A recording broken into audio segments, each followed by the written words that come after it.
നമസ്കാരം, സ്വാഗതം സ്പെഷ്യൽ എഡിഷനിലേക്ക്.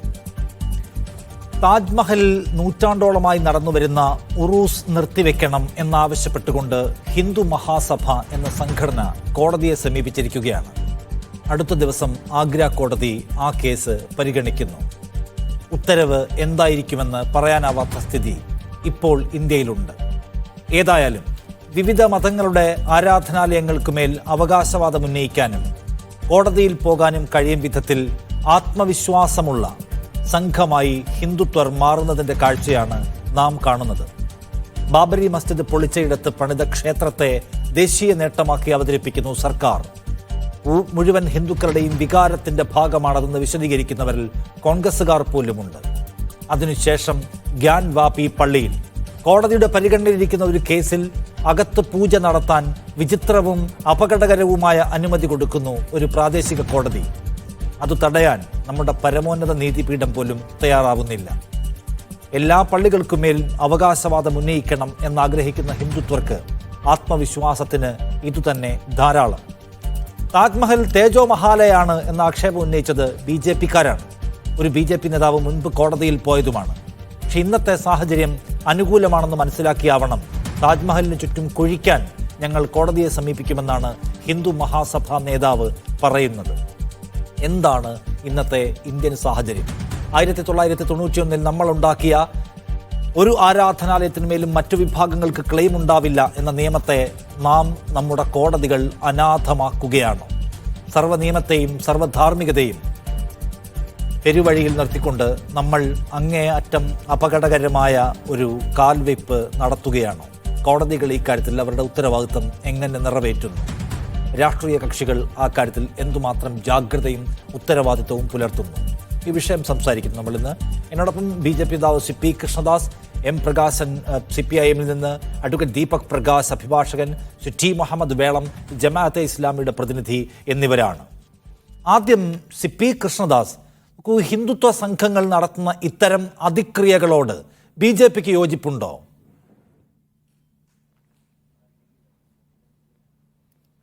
അല്ല, ഇതിൽ അങ്ങനത്തെ ഒരു പ്രശ്നമില്ലല്ലോ.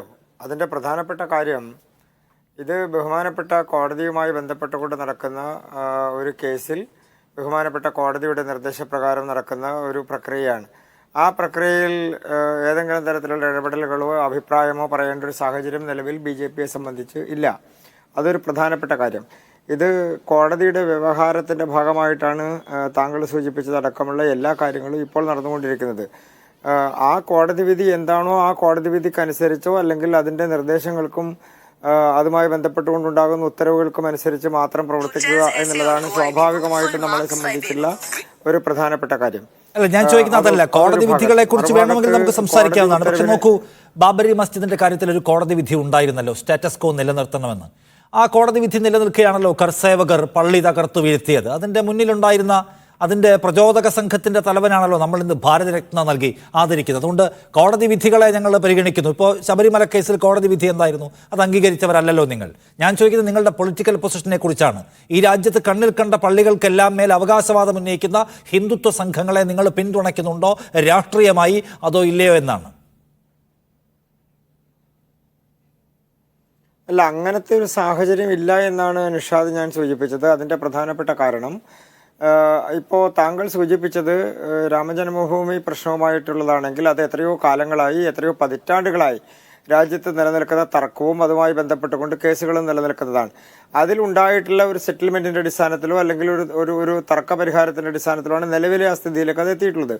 പിന്നെ താങ്കൾ സൂചിപ്പിച്ച കെട്ടിടം തകർക്കപ്പെടുന്നതുമായി ബന്ധപ്പെട്ടുകൊണ്ടുണ്ടായിട്ടുള്ള പ്രശ്നങ്ങൾ, അത് ഏതാണ്ട് 2-3 വർഷക്കാലം നീണ്ടു നിന്ന പ്രക്ഷോഭങ്ങളുടെ എല്ലാം അടിസ്ഥാനത്തിലുണ്ടായിട്ടുള്ള, നമ്മുടെ രാജ്യത്ത് എത്രയോ പ്രക്ഷോഭങ്ങൾ ഉണ്ടാകുമ്പോൾ എന്തെല്ലാം കലാമിറ്റീസ് ഉണ്ടാകുന്നു, അതിന്റെ ഭാഗമായി ഉണ്ടായിട്ടുള്ള ഒരു പ്രശ്നം മാത്രമാണത്.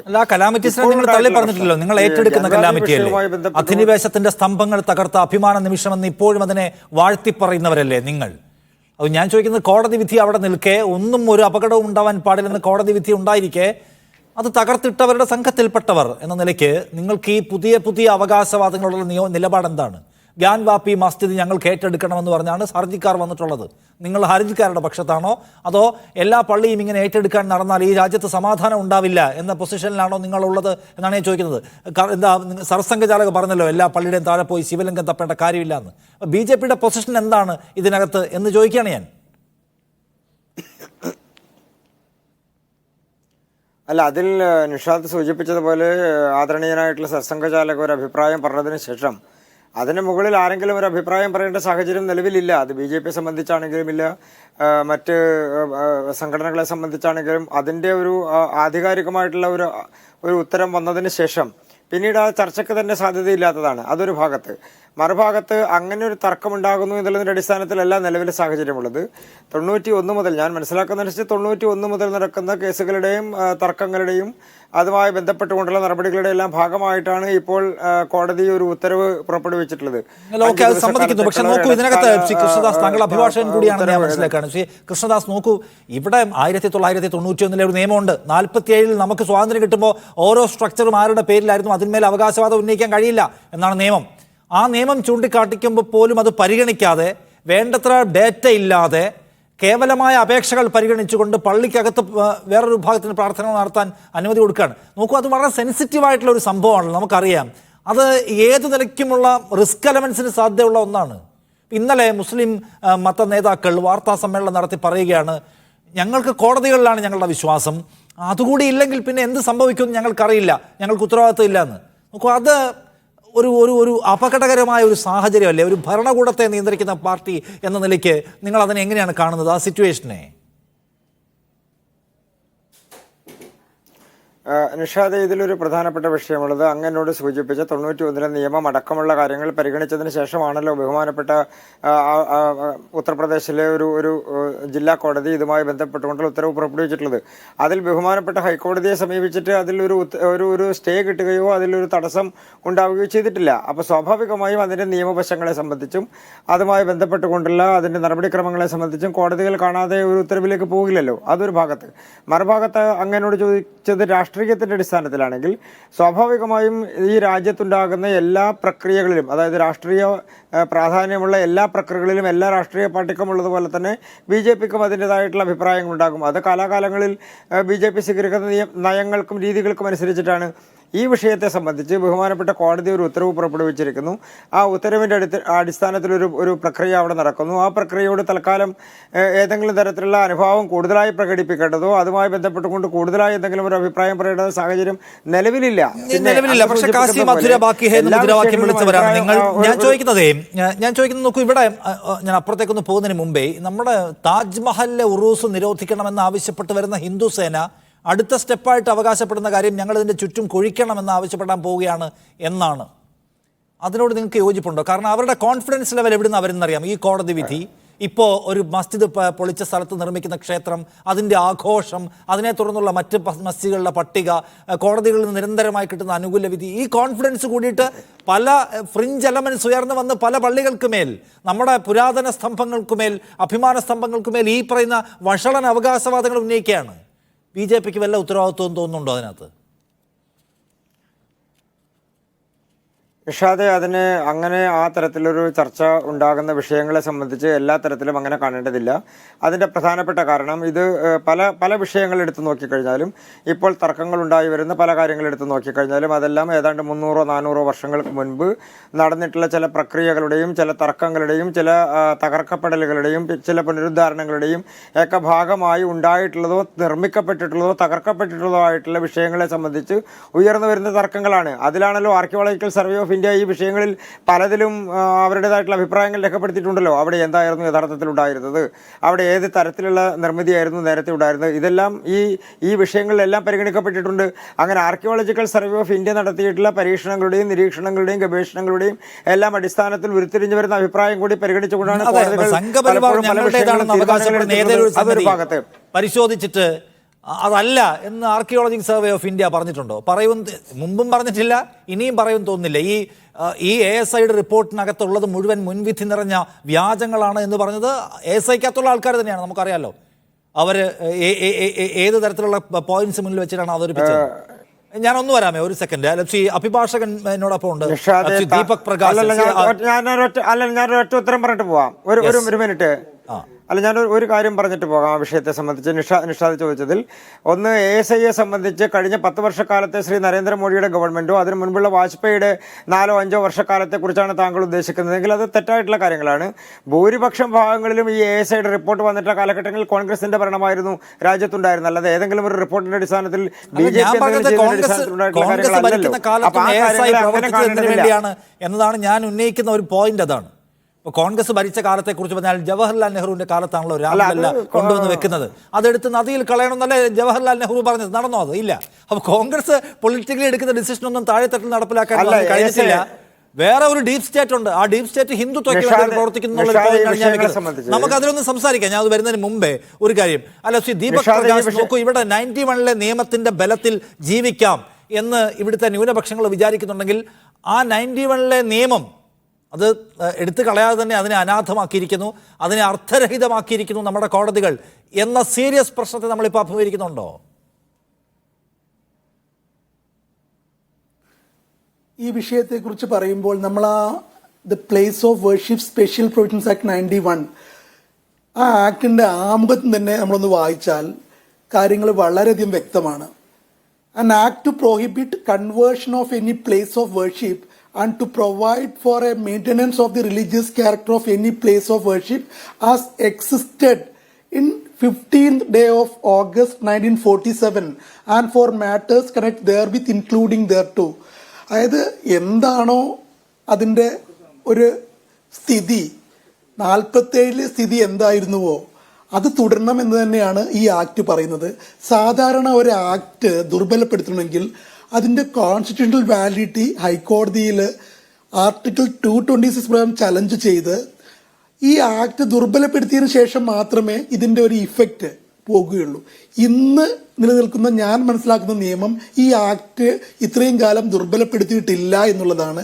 അപ്പോൾ ഒരു സ്റ്റാറ്റ്യൂട്ട് നിലനിൽക്കുമ്പോൾ ആ സ്റ്റാറ്റ്യൂട്ടിന് വിരുദ്ധമായി എന്തൊരു ജഡ്ജ്മെന്റ് വന്നാലും എന്തൊരു ഫൈൻഡിങ് ഉണ്ടായാലും അത് നിയമപ്രകാരം നിലനിൽക്കില്ല എന്നുള്ളതാണ് നിയമം പ്രാക്ടീസ് ചെയ്യുന്ന ഒരു അഭിഭാഷകൻ എനിക്ക് പറയാനുള്ളത്. ഈ കാര്യത്തിൽ ഇപ്പോൾ നേരത്തെ BJPക്ക് വേണ്ടി സംസാരിക്കുന്ന സുഹൃത്ത് പറയുന്നത് ഞാൻ കേട്ടു. അവിടെ ASI കുഴിച്ചപ്പോൾ അല്ലെങ്കിൽ പരിശോധിച്ചപ്പോൾ ഒരുപാട് കാര്യങ്ങൾ, അതെ, ആ റിപ്പോർട്ടിലെല്ലാം അതുണ്ട്.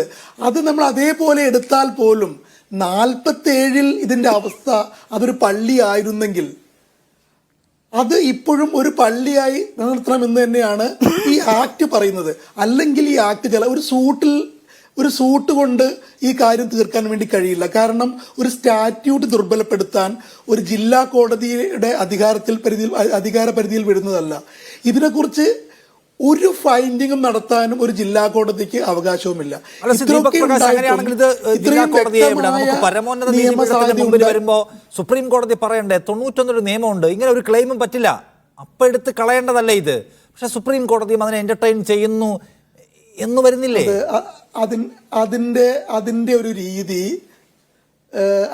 അതിന്റെ ഒരു രീതി എന്ന് പറഞ്ഞാൽ നമ്മൾക്ക് ഓരോ കോടതിയുടെയും തീരുമാനം വന്നതിന് ശേഷം ഇപ്പോൾ ജില്ലാ കോടതി വന്നു, ഹൈക്കോടതി വന്നു, സുപ്രീം കോടതി പലപ്പോഴും ഇത് ചാടിക്കയറി ഒരു അഭിപ്രായം പറയാൻ നിൽക്കാറില്ല. ഇപ്പൊ കുറെ കാലമായിട്ട് ഇങ്ങനത്തെ കാര്യങ്ങൾ സുപ്രീം കോടതി ഒബ്സർവേഷൻ നടത്താവുന്നതായിരുന്നു. ഈ ആക്ട് കൂടി പരിഗണിച്ചുകൊണ്ട് വേണം ഇതിൽ തീരുമാനമെടുക്കാൻ എന്നൊരു ഒബ്സർവേഷൻ സുപ്രീം കോടതി നടത്താമായിരുന്നു. അതിന്റെ കാര്യമില്ല. കാരണം സ്റ്റാറ്റ്യൂട്ട് സുപ്രീം കോടതി പ്രത്യേകമായി പറയേണ്ട കാര്യമില്ല. കാരണം വ്യക്തമായി ഒരു സ്റ്റാറ്റ്യൂട്ട് ഉള്ള അവസരത്തിൽ അതിനെക്കുറിച്ച് സുപ്രീം കോടതിയുടെ ഒരു തരത്തിലുള്ള ഒബ്സർവേഷന്റെ ആവശ്യം പോലും ഇല്ല അതാത് കോടതികൾക്ക് തീരുമാനമെടുക്കാൻ. ഇപ്പോൾ ഇത് ജില്ലാ കോടതിയിലെ ഒരു ഉത്തരവാണ്. അത് ഹൈക്കോടതിയിൽ നിന്ന് അവർ നേരെ സുപ്രീം കോടതി വന്നു. സുപ്രീം കോടതി അത് ഹൈക്കോടതിയെ ബൈപ്പാസ് ചെയ്തുകൊണ്ട് നിങ്ങൾ തിരിച്ച് ഹൈക്കോടതിയിൽ പോകൂ എന്ന് പറഞ്ഞു. ഹൈക്കോടതിയിൽ നോട്ടീസ് ഇഷ്യൂ ചെയ്തിട്ടുണ്ട്. പക്ഷേ സാധാരണ രീതിയിൽ ഇത്രയും പ്രാധാന്യമുള്ള ഒരു കേസുകൾ വരുമ്പോൾ ഒരു സമൂഹത്തിന്റെ സന്തുലിതാവസ്ഥയെ തകർക്കുന്ന രീതിയിൽ രണ്ടു വിഭാഗങ്ങൾ തമ്മിലുള്ള ഒരു വളരെ സന്തുലിതമായ സമാധാനപരമായ അന്തരീക്ഷമെല്ലാം തകർക്കുന്ന രീതിയിലെ ഒരു നിയമപ്രശ്നമാണെങ്കിൽ നോക്കൂ, ഒരുപാട് വർഷങ്ങളായി ഞങ്ങൾ സിവിൽ നിയമത്തിൽ ബാലൻസ് ഓഫ് കൺവീനിയൻസ് എന്നാണ് പറയുക. അതായത് ഇപ്പോൾ ഇവർക്ക് ഒരു പൂജയ്ക്ക് ഒരവസരം കൊടുത്തതുകൊണ്ട് കൊടുക്കാതെ ഇരുന്നാൽ എന്തെങ്കിലും അപകടം സംഭവിക്കുന്നുണ്ടോ? അതല്ല, ഇപ്പോൾ ഈ തൽസി തുറന്നത് കൊണ്ട് ആർക്കാണ് ദോഷമുണ്ടാകുന്നത്? ബാലൻസ് ഓഫ് കൺവീനിയൻസ് എന്നാണ് അതിന് ഇംഗ്ലീഷിൽ പറയുക. അത് മലയാളത്തിൽ എങ്ങനെയാണ് അതിന്റെ അർത്ഥം വരുന്നെങ്കിൽ ആ രീതിയിലേക്ക് നമുക്ക് എടുക്കാം. ഇത് സാധാരണ രീതിയിൽ നമ്മൾ നോക്കുമ്പോൾ ഇത്രയും കാലം ആരാണോ ആരാധനയും പൂജയും നടത്തിയിരുന്നത്, അത് ഏത് വിഭാഗമാണെങ്കിലും അതിലൊരു അന്തിമമായ വിധി വരുന്നത് വരെ അത് തുടർന്നു പോവുക എന്നുള്ളതാണ്. ഇപ്പോൾ നമുക്കറിയാം, നമ്മളുടെ ബാബറി മസ്ജിദ് കേസാണെങ്കിലും ബാക്കിയുള്ള ഏത് കേസുകൾ തന്നെയാണെങ്കിലും ഒരു അന്തിമ വിധി വരുന്നത് വരെ ഇപ്പോൾ ഒരു ജില്ലാ കോടതിയുടെ വിധി അന്തിമ വിധിയായി പരിഗണിച്ച് അത് എക്സിക്യൂട്ട് ചെയ്ത് പോയാൽ പിന്നെ മറ്റുള്ള കോടതികൾക്കൊന്നും പോകേണ്ട കാര്യമില്ലല്ലോ, അവിടെ തീരുമല്ലോ. അല്ലെങ്കിൽ ഈ കേസ് തള്ളണമായിരുന്നു. ഇതിൽ അടിസ്ഥാനപരമായി തന്നെ നിലനിൽക്കില്ല എന്ന് ഹൈക്കോടതി തള്ളിയിട്ടില്ല. ഹൈക്കോടതി നോട്ടീസ് ഇഷ്യൂ ചെയ്യുമ്പോൾ ഒരു താൽക്കാലികമായി എതിർവിഭാഗം വന്ന് അവരുടെ വാദം കേൾക്കുന്നത് വരെയെങ്കിലും ഒരു സാമാന്യ നീതിയുടെ പേരിൽ ഒരു സ്റ്റേ കൊടുത്തുകൊണ്ട് ഒരു 2 ആഴ്ചയ്ക്ക് ശേഷം അല്ലെങ്കിൽ കുറച്ച് സമയത്തിന് ശേഷമാണ് എന്തെങ്കിലും വിധി പറയുന്നത് എന്ന് വന്നാൽ ഈ വ്യവസ്ഥയിൽ, നീതിന്യായ വ്യവസ്ഥയിൽ കോടതികളിൽ സാധാരണക്കാർക്കുള്ള, ഞാൻ സാധാരണക്കാർ എന്ന് പറഞ്ഞാൽ ഇവിടെ ന്യൂനപക്ഷ വിഭാഗങ്ങൾ കൂടി ഉൾക്കൊണ്ടൊരു സാധാരണക്കാരാണ്, നമ്മളെ നാടിൻ്റെ ഒരു അന്തസത്ത, വസുദൈവ കുടുംബകം എല്ലാവരെയും കൂടി ചേർന്ന് എല്ലാവരുടെയും കൂടെ പോകുന്ന ഒരവസ്ഥയുള്ള ഒരു രാജ്യത്തിന് നമുക്കറിയാം നമ്മളെ കാര്യമാണ്. അതായത് കോടതി ഏത് അർത്ഥത്തിൽ പരിശോധിക്കുമ്പോഴും കോടതി ശരിയാവണ്ണമുള്ള പ്രാഥമികമായ നിയമപരമായ ബാധ്യത നിറവേറ്റിയോ എന്നുള്ള സംശയം ചോദിക്കാൻ കഴിയുന്ന ഒരു സാഹചര്യം ഉണ്ടെന്നാണ് ടി മുഹമ്മദ് വേളം. ഇന്നലെ മുസ്ലിം മത നേതാക്കൾ നടത്തിയ വാർത്താ സമ്മേളനത്തിൽ അവർ വൈകാരികമായി പ്രതികരിക്കുകയാണ്. എല്ലാ ഭരണഘടനാ സംവിധാനങ്ങളിലുള്ള പ്രതീക്ഷ നശിക്കുന്ന മട്ടാണോ? അങ്ങനെയെങ്കിൽ കാര്യങ്ങൾ ഒരുപക്ഷെ കൈവിട്ടു പോയേക്കാം. ഇത് വൈകാരികമായ പ്രശ്നമാണ്, അതിൻ്റെ ഉത്തരവാദിത്വം ഞങ്ങൾക്കുണ്ടാവില്ല എന്നൊക്കെ. സാധാരണ നിലയ്ക്ക് ഇങ്ങനെ ഒരു പ്രതികരണം ഉണ്ടായതായി നമ്മൾ കാണുന്നില്ല മുസ്ലിം ലീഡർഷിപ്പിൻ്റെ ഭാഗത്തുനിന്ന്. പക്ഷേ ഇതിൽ ഞങ്ങൾക്ക് ഉത്തരവാദിത്വമില്ല എന്ന മട്ടിലൊക്കെ പറയുന്നത് സകല ആശ്രയ കേന്ദ്രങ്ങളും കൈയൊഴിഞ്ഞു പോയിരിക്കുന്നു എന്ന ഒരു കവിഞ്ഞ നിരാശയിൽ നിന്നാണോ? നിഷാദെ, ഇത് ഇന്ത്യയിലെ മുസ്ലിം നേതാക്കൾ നടത്തിയ ഈ പ്രസ്താവനയെ രാജ്യത്തോട് സ്നേഹമുള്ള, ഈ രാജ്യം ഇങ്ങനെ നിലനിൽക്കണമെന്ന് ആഗ്രഹിക്കുന്ന എല്ലാവരും ഗൗരവത്തിൽ എടുക്കേണ്ടതുണ്ട് എന്നാണ് പറയാനുള്ളത്. കാരണം രാജ്യത്തെ അവസ്ഥയിൽ ഏത് കണ്ടീഷനിലും ജുഡീഷ്യറിയിലാണ് എല്ലാ വിഭാഗങ്ങളും പ്രതീക്ഷയർപ്പിക്കുന്നത്. ലെജിസ്ലേറ്റീവും എക്സിക്യൂട്ടീവും പൊളിറ്റിക്കൽ ബയാസ്ഡായിട്ടൊക്കെ പെരുമാറുമ്പോഴും ജുഡീഷ്യറി ഭരണഘടനയുടെ കാവൽക്കാരാണ്. മറ്റ് 2 തൂണുകളെ അത് തിരുത്തും എന്നതാണ് ജനാധിപത്യത്തിൽ നമുക്കുള്ള ഒരു വിശ്വാസം. മൈനോറിറ്റിക്ക് മാത്രമല്ല, ഈ രാജ്യത്ത് പൊതുവിൽ അത്തരം വിശ്വാസങ്ങളുടെ പുറത്താണ്, അത്തരം ഫൗണ്ടേഷനുകളിലാണ്, അത്തരം പില്ലറുകളിലാണ് ഈ രാജ്യം നിലനിൽക്കുന്നത് എന്ന് നമ്മൾ മനസ്സിലാക്കണം.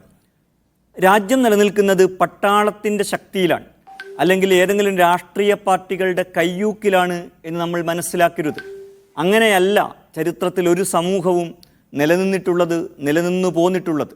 അത് ചില നൈതികമായ, എത്തിക്കലായ ചില അടിത്തറകളിലാണ് ഏത് സമൂഹവും നിലനിൽക്കുന്നത്. അത് ഇല്ലാതായിത്തീരുന്നു. ഈ രാജ്യത്ത് അങ്ങനെയൊന്നില്ല എന്നു വരുന്നത്, അതിൻ്റെ ഇരകളായ സമൂഹം അങ്ങനെയൊന്നില്ല എന്ന് ഞങ്ങൾക്ക് അനുഭവപ്പെടുന്നു എന്ന് പറയുന്നുണ്ടെങ്കിൽ അത് ആ സമുദായത്തെ സംബന്ധിച്ചിടത്തോളം ഗൗരവമുള്ളൊരു പ്രശ്നമാണ് എന്നല്ല നമ്മൾ മനസ്സിലാക്കേണ്ടത്. ഈ രാജ്യത്തെയും ഈ രാജ്യത്തിൻ്റെ ഭാവിയെയും സംബന്ധിച്ചിടത്തോളം അത് ഗൗരവമുള്ള പ്രശ്നമാണ്. എന്ന് പറഞ്ഞാൽ അതിൻ്റെ അർത്ഥം നാളെ ന്യൂനപക്ഷങ്ങൾ എന്തോ ചെയ്തു കളയും എന്നല്ല, മറിച്ച് അങ്ങനെ ഒരു സമൂഹം നിലനിൽക്കില്ല നിഷാദെ. ഒരു തരത്തിലുള്ള എത്തിക്കലായ ഒരു മിനിമം ധാർമ്മികത പോലും ബാധകമല്ല. ഗ്യാൻവാപ്പിയിൽ എന്താണ് സംഭവിക്കുന്നത്? 91 വർഷിപ്പ് ആക്ട് നമുക്കറിയാം. അതുണ്ടായിരിക്കെ 2 സമുന്നത കോടതികൾ, ബഹുമാനപ്പെട്ട കോടതികൾ ആ നിയമമുണ്ടെന്നറിഞ്ഞുകൊണ്ട് തന്നെ അവിടെ അതിക്രമം കാണിക്കാൻ അതിനുള്ള പശ്ചാത്തല സൗകര്യമൊരുക്കുകയാണ്. ഇത് വളരെ ദുഃഖകരമാണ് എന്നതല്ല പ്രശ്നം, മറിച്ച് ഇത് അങ്ങേയറ്റ അധാർമികമാണ്. ഇങ്ങനെ ഈ അധാർമികത ആരംഭിക്കുന്നത് ബാബരി മസ്ജിദ് വിധിയിലാണ്. അത് നമ്മൾ മറക്കരുത്. ഇവിടെ ആളുകൾ ബാബരി മസ്ജിദിനെ കുറിച്ച് നമ്മൾ സംസാരിക്കേണ്ടതില്ല എന്ന് ചില ആളുകൾ പറയാറുണ്ട്. അങ്ങനെയല്ല. ഈ അന്യായത്തിൻ്റെ ആരംഭം ബാബരി വിധിയിലാണ് എന്ന് നമ്മൾ മനസ്സിലാക്കണം. അവിടെ തന്നെയാണ് തിരുത്തേണ്ടത്. അവിടെ തന്നെയാണ്. അത് തിരുത്താൻ കഴിയാത്ത വിധത്തിൽ മുന്നോട്ട് പോയി കഴിഞ്ഞു. അതിൻ്റെ തുടർച്ചയാണ്. ഒരു ഉന്മാദമായി രാജ്യത്ത് റൈറ്റ് വിങ്ങിനെ സംബന്ധിച്ചിടത്തോളം, സംഘപരിവാറിനെ സംബന്ധിച്ചിടത്തോളം അതൊരു ഉന്മാദമായി മാറിയിരിക്കുകയാണ്. ഏത് പള്ളിയുടെ മേലും അവകാശവാദം ഉന്നയിക്കുക, അതിൻ്റെ ഒരു പ്രവർത്തന രീതി ഇവിടെ സജ്ജമാണ്. ആർക്കിയോളജിക്കൽ സർവേ ഇവിടെ റെഡിയാണ്, ഇവിടെ കോടതി റെഡിയാണ്, സംഘപരിവാർ പൊളിക്കാൻ റെഡിയാണ്. ഇങ്ങനെ അതിൻ്റെ ഒരു മോഡ് ഓഫ് ഓപ്പറേഷൻ കൃത്യപ്പെടുത്തിക്കൊണ്ട് അതൊരു ഉന്മാദാവസ്ഥയിലെത്തിയിരിക്കുകയാണ്. പക്ഷേ നമ്മൾ മനസ്സിലാക്കേണ്ടത്, ഉന്മാദങ്ങളുടെ പുറത്ത് ഒരു രാജ്യം നിലനിൽക്കുകയില്ല. നൈതികതയുടെ പുറത്ത് മാത്രമേ ലോകത്ത് സമൂഹങ്ങളും രാജ്യങ്ങളും നിലനിന്നിട്ടുള്ളൂ. ഭ്രാന്തിൻ്റെ പുറത്ത്, ഉന്മാദത്തിൻ്റെ പുറത്ത്, വിദ്വേഷത്തിൻ്റെ പുറത്ത് രാജ്യങ്ങളും സമൂഹങ്ങളും നിലനിൽക്കുകയില്ല എന്ന് ഈ ഘട്ടത്തിൽ രാജ്യത്തെക്കുറിച്ച് ഗൗരവത്തിൽ ചിന്തിക്കുന്നവർ മനസ്സിലാക്കണം. അതാണ് മുസ്ലിം നേതാക്കൾ ഇന്നലെ ഉത്തരവാദിത്തത്തോടെ ഈ രാജ്യത്തോട് പറഞ്ഞത്. ഇന്നും അവർ പത്രസമ്മേളനം നടത്തിയിട്ടുണ്ട്. ജമാഅത്തെ ഇസ്ലാമിയുടെ നേതാക്കൾ ഇന്നും മാധ്യമങ്ങളെ കണ്ടിട്ടുണ്ട്. അവരും ആവർത്തിച്ച് പറഞ്ഞത് രാജ്യത്തെക്കുറിച്ച് വളരെ ഗൗരവതരമായ ഈ എത്തിക്കൽ ക്വസ്റ്റ്യനാണ്. അത് രാജ്യത്തിൻ്റെ നിലനിൽപ്പുമായി ബന്ധപ്പെട്ട, സമൂഹം എന്ന നിലക്ക് നമ്മുടെ നിലനിൽപ്പുമായി ബന്ധപ്പെട്ട ഒരു എത്തിക്കൽ വളരെ പ്രധാനപ്പെട്ട കാര്യമാണ്. ന്യൂനപക്ഷ സമുദായങ്ങളുടെ കേവലമായ ഏതെങ്കിലും ഒരു പ്രശ്നം എന്ന നിലക്ക് അതിനെ ചുരുക്കാൻ പാടില്ല. പുതിയ സാഹചര്യത്തിൽ അങ്ങനെയാണല്ലോ, അവരുടെ എന്തോ പ്രശ്നം. അതിനപ്പുറത്തേക്ക് രാഷ്ട്രത്തിൻ്റെ അതിജീവനവുമായി ബന്ധപ്പെട്ട ഗൗരവം അതിനുണ്ട് എന്നാണ് ശ്രീ എം പ്രകാശൻ മാസ്റ്റർ. നോക്കൂ, ഇവിടെ ഇത് നമ്മുടെ അതിജീവനത്തിൻ്റെ പ്രശ്നമായി മാറിക്കഴിഞ്ഞു. കാരണം എല്ലായിടത്തും ഇത്തരം അവകാശവാദങ്ങളും ഈ പറയുന്ന ഹിംസാത്മകമായ കൈയടക്കലും വന്നാൽ അത് സംഘർഷത്തിലേക്ക് ഒരുപക്ഷെ പോയേക്കാം. നിർഭാഗ്യകരമായ സാഹചര്യം ഉണ്ടാവാതിരിക്കട്ടെ. അത് എത്ര ഗൗരവതരമാണ് നമ്മൾ കാണണമല്ലോ. അതിന് വേണ്ടത്ര പ്രതിരോധമുണ്ടാവുന്നില്ല ഇന്ത്യയിൽ എന്ന പ്രശ്നമുണ്ടോ? നമ്മുടെ മതേതര ചേരി, മതേതരത്വം എന്ന നമ്മുടെ മൂല്യം മൗനമായി കീഴടങ്ങുകയാണോ സി എം പ്രകാശൻ?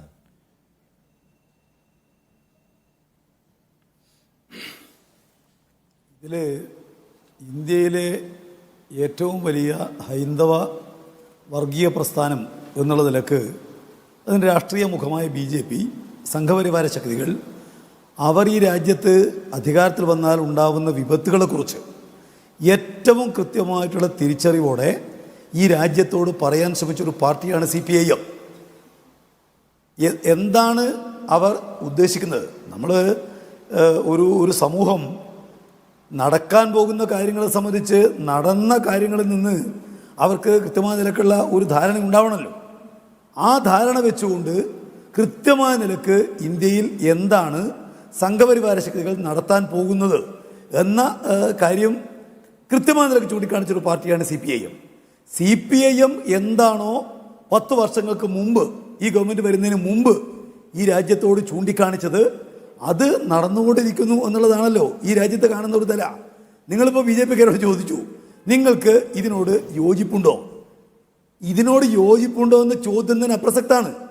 അവരാണല്ലോ ഇക്കാര്യം ഉണ്ടാക്കുന്നത്. പൊളിറ്റിക്കൽ പാർട്ടി എന്ന് പറയുന്നത് ഏതെങ്കിലും ഒരു മതക്കാരുടെ പാർട്ടിയല്ല. എല്ലാ മതത്തിലും പെട്ട ജനങ്ങളുടെ പാർട്ടിയാണ് പൊളിറ്റിക്കൽ പാർട്ടി. മതനിരപേക്ഷത എന്ന് പറയുന്നത് അത്തരമൊരു ആശയത്തെയാണ് കൈകാര്യം ചെയ്യുന്നത്. ഇവിടെ രാഷ്ട്രീയത്തിലേക്ക് മതത്തെ കൊണ്ടുവന്ന് മതം തങ്ങളുടെ നിലനിൽപ്പിൻ്റെ അടിത്തറയായിട്ട് ഉപയോഗിക്കുന്ന ഒരു പാർട്ടിയാണ് BJP. അതുകൊണ്ടാണല്ലോ ഞങ്ങൾ വരെ ഒരു വർഗീയ പാർട്ടി എന്ന് വിളിക്കുന്നത്. അവർ എങ്ങനെയാണ് അധികാര കസേരകളെ സംരക്ഷിക്കാൻ ഇന്ത്യയിലുള്ള ഭൂരിപക്ഷ വിഭാഗത്തിൻ്റെ മതവിശ്വാസത്തെ, ആരാധനാ സമ്പ്രദായങ്ങളെ, അതുപോലെ തന്നെ അവരുടെ ദൈവവിശ്വാസത്തെ എങ്ങനെയാണ് ഉപയോഗിക്കുക എന്നതിന് പരീക്ഷണശാലയാണല്ലോ ഈ കഴിഞ്ഞ 10 വർഷക്കാലം ഇന്ത്യയിൽ. കഴിഞ്ഞ ഒരു 5 വർഷക്കാലം അത് കുറെ കൂടി ശക്തിപ്പെട്ടിരിക്കുന്നു. തെരഞ്ഞെടുപ്പ് എടുക്കാൻ വേണ്ടി പോകുമ്പോഴാവട്ടെ അത് അതിൻ്റെ ഉച്ചസ്ഥായിലേക്ക് എത്തിയിരിക്കുന്നു. നിങ്ങൾ കാണാൻ വേണ്ടി കഴിയും. ഇപ്പോൾ നിങ്ങൾ നമ്മുടെ ആർക്കിയോളജിക്കൽ സർവേ ഓഫ് ഇന്ത്യയെ സംബന്ധിച്ചാണല്ലോ പറഞ്ഞത്. ഈ കഴിഞ്ഞ 10 കൊല്ലക്കാലം ഇന്ത്യ രാജ്യത്ത് ഏത് ഭരണഘടനാ സ്ഥാപനത്തെയാണ് തങ്ങളുടെ വർഗീയ ലക്ഷ്യം നിർവഹിക്കുന്നതിന് വേണ്ടിയിട്ട് കേന്ദ്രം കൊണ്ട് ഉപയോഗിക്കാതിരിക്കുന്നത്? നമുക്കറിയാമല്ലോ, ഈ രാജ്യത്തുള്ള ഒരു തെരഞ്ഞെടുപ്പ് കമ്മീഷനുമായി ബന്ധപ്പെട്ട് സുപ്രീം കോടതി നടത്തിയ ഇടപെടൽ നമ്മുടെ എല്ലാം ശ്രദ്ധയിലുണ്ട്. EDയും CBIയും അതുപോലെ ആർക്കിയോളജിക്കൽ സർവേ ഓഫ് ഇന്ത്യയും എന്തിന് എല്ലാ ഭരണകൂട സംവിധാനങ്ങളും ഇന്ന് തങ്ങളുടെ രാഷ്ട്രീയ ഉപകരണങ്ങളായിട്ട് ഇന്ത്യയിൽ ഉപയോഗിക്കുന്നു. മതനിരപേക്ഷ പാർട്ടി എന്ന് പറയുന്ന കോൺഗ്രസിന് ഈ കാര്യങ്ങളെ സംബന്ധിച്ച് എതിർക്കാൻ വേണ്ടി പോലും കഴിയുന്നില്ല. അവരാണല്ലോ പ്രധാന പ്രതിപക്ഷം. ഇവിടെ ഇപ്പോൾ യു ഡി എഫിന്റെ നേതാവാണ് കോൺഗ്രസ്. ഈ വിഷയം സംബന്ധിച്ച് ഇന്ന് UDF നടത്തിയിരിക്കുന്ന പ്രതിഷേധത്തിൽ കോൺഗ്രസ് ഉണ്ടായിരുന്നില്ല എന്നുള്ള സത്യം നിങ്ങൾ തിരിച്ചറിയുന്നില്ലേ? അപ്പോൾ രാജ്യത്തെ ആകെ തന്നെ അതിഗുരുതരമായ ഒരു സാഹചര്യത്തിലേക്ക് എത്തിക്കുകയാണല്ലോ. നിങ്ങൾക്ക് കാണുമ്പോൾ 91 എന്തിനാണ് നരസിംഹറാവുവിന്റെ ഗവൺമെന്റ് ഈ ആരാധനാലയം സംബന്ധിക്കുന്ന ഒരു നിയമം കൊണ്ടുവന്നത്? അത് വെറുതെ അല്ല. ബാബരി പള്ളിയുമായി ബന്ധപ്പെട്ട് ഉയർന്നു വന്നിരിക്കുന്ന വിഷയത്തിന്റെ കൂടെ രാജ്യത്തിനകത്ത് ഹൈന്ദവ വർഗീയവാദികൾ മിക്കവാറും എല്ലാ ആരാധനാ കേന്ദ്രങ്ങളുമായി ബന്ധപ്പെട്ടുകൊണ്ട് ഇവയെല്ലാം തങ്ങളുടേതാണ്, ഹിന്ദുക്കളുടേതാണ്, എത്രയോ ചരിത്രാകാലത്തെല്ലാം ഹിന്ദുക്കളുടേതാണ് എന്ന് സ്ഥാപിക്കാൻ ആവശ്യമായിട്ടുള്ള വലിയ പരിശ്രമങ്ങളുമായിട്ട് മുന്നോട്ടേക്ക് വന്നപ്പോഴാണല്ലോ പ്ലേസ് ഓഫ് വർഷിപ്പ് ആക്ട് എന്ന് പറയുന്ന ഒരു നിയമം അന്ന് കൊണ്ടുവരാൻ നിർബന്ധിക്കപ്പെട്ടത്. അതിൽ പറഞ്ഞിരിക്കുന്നത് എന്താ? 1947 ആരാധനാ സ്ഥാപനങ്ങൾ ഏത് വിഭാഗത്തിന്റെ കയ്യിലായിരുന്നുവോ അത് അവരുടെ കയ്യിൽ നിൽക്കണം. അതിന് മേലെ മറ്റാരും തന്നെ അവകാശവാദം ഉന്നയിക്കാൻ പാടില്ല. അവകാശവാദം ഉന്നയിക്കുന്നത് തന്നെ ഈ നിയമത്തിന് എതിരായിട്ടുള്ള കാര്യമല്ലേ? അത് രാജ്യത്തിനകത്താകെ ആരാ ഉന്നയിക്കുന്നത്? ഇന്ത്യയിലെ ഹൈന്ദവ വർഗീയവാദികളല്ലേ? ഇപ്പോൾ ഈ ജ്ഞാൻവ്യാപി പള്ളിയുമായി ബന്ധപ്പെട്ട വിഷയം തന്നെ നിങ്ങൾ കാണാൻ വേണ്ടി കഴിയും. ആരെല്ലാം കോടതികളെ സമീപിച്ചു ഈ വിഷയവുമായി ബന്ധപ്പെട്ടുകൊണ്ട്? നിരവധി പെറ്റീഷനുകൾ ഇതുമായി ബന്ധപ്പെട്ട് വന്നല്ലോ. അതിൽ ഒടുവിലത്തെ ഒന്നിപ്പോൾ അവിടുത്തെ വാരണാസി കോടതി വിധി പ്രസ്താവിച്ചു എന്ന് മാത്രമേ ഉള്ളൂ. ഇത് ഇവിടെ ഏതെങ്കിലും ഒരു പള്ളിയിൽ മാത്രമായി നിൽക്കുന്നുണ്ടോ? രാജ്യത്ത് എത്ര പള്ളികളെ സംബന്ധിച്ച് ഈ കാര്യങ്ങൾ, ഈ ആവശ്യങ്ങൾ ഉന്നയിക്കപ്പെട്ടിരിക്കുന്നു. അതുപോലെ തന്നെ മുസ്ലിം സ്ഥാപനങ്ങൾ, മുസ്ലിം പേരുള്ള രാജ്യത്തിന്റെ ചരിത്ര സ്മാരകങ്ങൾ അവരോടെല്ലാം സ്വീകരിക്കുന്ന നിലപാടെന്താ? താജ്മഹൽ അല്ല, തേജോമഹലാണ്. BJP-ക്കാർ പറയാണ്. രാജ്യത്തിനകത്ത് ഒരുപാട് റോഡുകളുടെ പേര് മുസ്ലിം പേരുകൾ മാറ്റുകയാണ്. മുസ്ലിം ചരിത്രം മാച്ചുകളയാണ്. ഇവിടെ ബാബർ ഭരിച്ചിട്ടില്ല, അക്ബർ ഭരിച്ചിട്ടില്ല, മുഗൾ ചക്രവർത്തി ഉണ്ടായിട്ടില്ല, ഹൈദരലി ഇല്ല, ടിപ്പു ഇല്ല. ഇതെല്ലാം മാറ്റുമ്പോൾ നിർനിമേഷമായി നോക്കി കേൾക്കുകയല്ലേ നമ്മുടെ രാജ്യത്ത് മതനിരപേക്ഷതയ്ക്ക് വേണ്ടി നിൽക്കണം എന്ന് പറയുന്ന ശക്തികൾ. ഇപ്പം ഞാൻ ചോദിക്കട്ടെ, കേരളത്തിലെ മാധ്യമങ്ങളെല്ലാം മതനിരപേക്ഷ മാധ്യമങ്ങളാണല്ലോ. എല്ലാ മാധ്യമങ്ങളും മതനിരപേക്ഷയ്ക്ക് വേണ്ടി വാദിക്കുന്നവരാണ്. കോൺഗ്രസ് മതനിരപേക്ഷയ്ക്ക് വേണ്ടി നിൽക്കുന്ന പാർട്ടിയല്ലേ? ഈ കൊടിയ അന്യായങ്ങൾ രാജ്യത്താകെ നടക്കുമ്പോൾ അതിനെ ചെറുക്കാൻ ഞങ്ങളാകാവുന്ന രൂപത്തിൽ ഞങ്ങൾ മുന്നോട്ടേക്ക് വന്നിട്ടുണ്ട്. എന്താ നിലപാട്? ഇവിടെ രാമന്റെ മേലെ മോഡിയെ പ്രതിഷ്ഠിച്ച് വോട്ടാക്കിയിട്ട് രാമന്റെ വിശ്വാസത്തെ ഉപയോഗിക്കാൻ വേണ്ടി ശ്രമിക്കുമ്പോൾ ആ പരിപാടിക്കകത്ത് പങ്കെടുക്കണമോ എന്ന് ആലോചിക്കാൻ ഇന്ത്യൻ നാഷണൽ കോൺഗ്രസ് എന്ന് പറയുന്ന ഇന്ത്യയിലെ ഏറ്റവും വലിയ മതനിരപേക്ഷ പാർട്ടി, നടുവിൽ നിൽക്കുന്ന പാർട്ടികൾ അതിനകത്ത് അവരുടെ ദൗത്യം നിറവേറ്റുന്നില്ല എന്ന വിമർശനം CPIM നേതാവ് കൂടിയായ CM പ്രകാശൻ ചൂണ്ടിക്കാണിക്കുകയാണ്. അല്ല കൃഷ്ണദാസ്, നോക്കൂ, ഇവിടെ T. മുഹമ്മദ് വേളം ചൂണ്ടിക്കാണിക്കുകയാണ്. അദ്ദേഹം ജമാഅത്തെ ഇസ്ലാമി എന്ന മുസ്ലിം സംഘടനാ പ്രതിനിധിയാണ്. അദ്ദേഹം പറയാണ്, ഇത് മുസ്ലിങ്ങളുടെ മാത്രം അരക്ഷിതാവസ്ഥയുടെ പ്രശ്നമല്ല. നിരന്തരമായി എല്ലാ ആശ്രയ കേന്ദ്രങ്ങളും അഭയ കേന്ദ്രങ്ങളും അന്യമാക്കപ്പെട്ടാൽ അതുണ്ടാക്കാൻ പോകുന്ന വിശ്വാസ്യതാ പ്രശ്നമുണ്ടല്ലോ, അത് ഈ രാജ്യത്തിൻ്റെ കെട്ടുറപ്പിനെയാണ് ബാധിക്കുക, ഈ രാജ്യത്തിൻ്റെ കെട്ടുറപ്പിനെ. അപ്പോൾ ഈ രാജ്യം എന്ന് പറയുന്ന ഒരു ബഹുസ്വര സമൂഹമാണ്. ആളുകൾ പരസ്പര വിശ്വാസത്തോടെ ചേർന്ന് നിൽക്കുന്നു. ആ ബലത്തിലാണ് ഈ രാജ്യം നിൽക്കുന്നത്. ആ ബലം നഷ്ടപ്പെടുന്ന ആ പാരസ്പര്യത്തിൻ്റെ അടിയളക്കുന്ന പണി നടക്കുമ്പോൾ നിങ്ങൾക്ക് ഉത്തരവാദിത്വമൊന്നും ഇല്ല. എക്കാലവും ഇങ്ങനെ പോകാം, ഇങ്ങനെ സംഘർഷഭരിതമാക്കി നിലനിർത്തിയാൽ അതിൻ്റെ ആനുകൂല്യത്തിൽ ജീവിച്ചു പോകാം എന്ന് BJP വിചാരിക്കുന്നുണ്ടോ?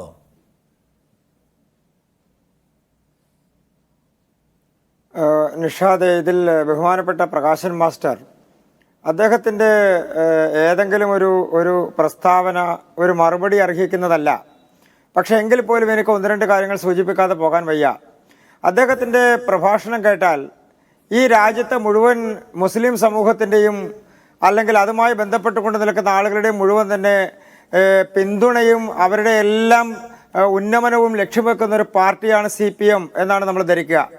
ഞാൻ പ്രകാശ് മാഷോട് തിരിച്ചു ചോദിക്കാൻ ആഗ്രഹിക്കുന്നത്, നിങ്ങൾ പശ്ചിമ ബംഗാളിലും ത്രിപുരയിലും കേരളത്തിലുമൊക്കെ എത്രയോ തവണ അധികാരത്തിൽ വന്നു.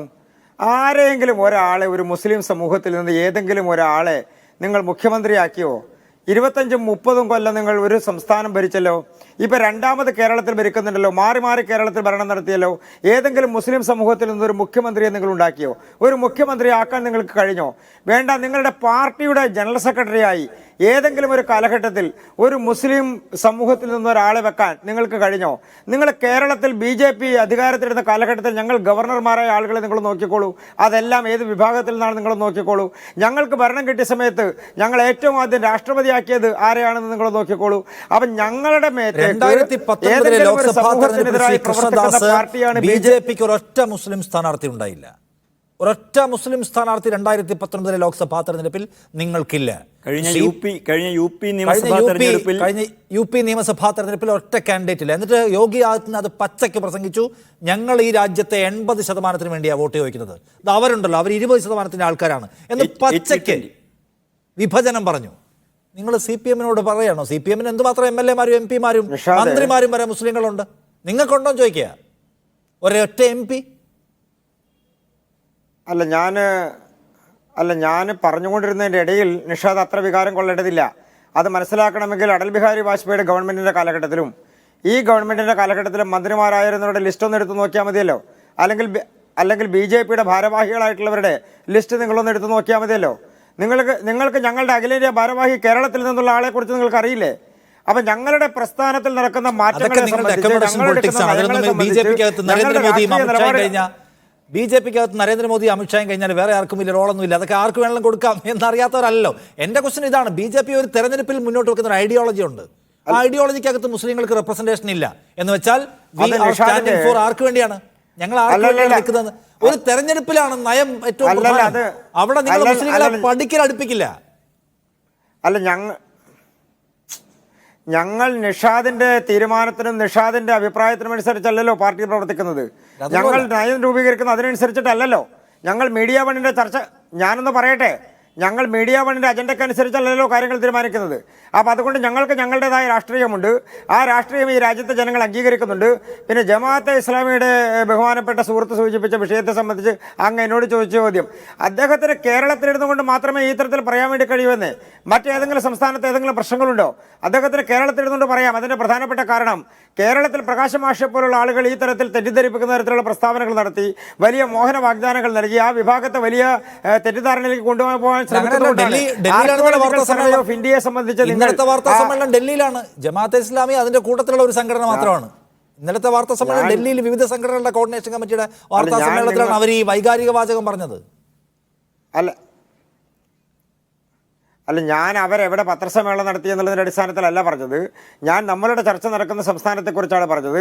അപ്പോൾ അതിൽ പ്രകാശ് മാഷ് അടക്കമുള്ള ആളുകൾ വലിയ പ്രഭാഷണം നടത്തി ഇത് വലിയ പ്രശ്നമാണ് എന്ന് പറയേണ്ട കാര്യമില്ല. അതിൻ്റെ പ്രധാനപ്പെട്ട കാരണം ഈ രാജ്യത്ത് നിങ്ങൾ എന്താ പറയുന്നത്, 45 ഓഗസ്റ്റ് മാസം 15-ാം തീയതിയിലെ സ്ഥിതിയിലേക്ക് കൊണ്ടുവരണമെന്ന് നരസിംഹറാവുവിൻ്റെ ഗവൺമെൻറ് 91 നിയമം പാസ്സാക്കി. അത് 91 നിയമം പാസ്സാക്കിയതിൻ്റെ സാഹചര്യം എല്ലാവർക്കും അറിയുള്ള കാര്യമല്ലേ.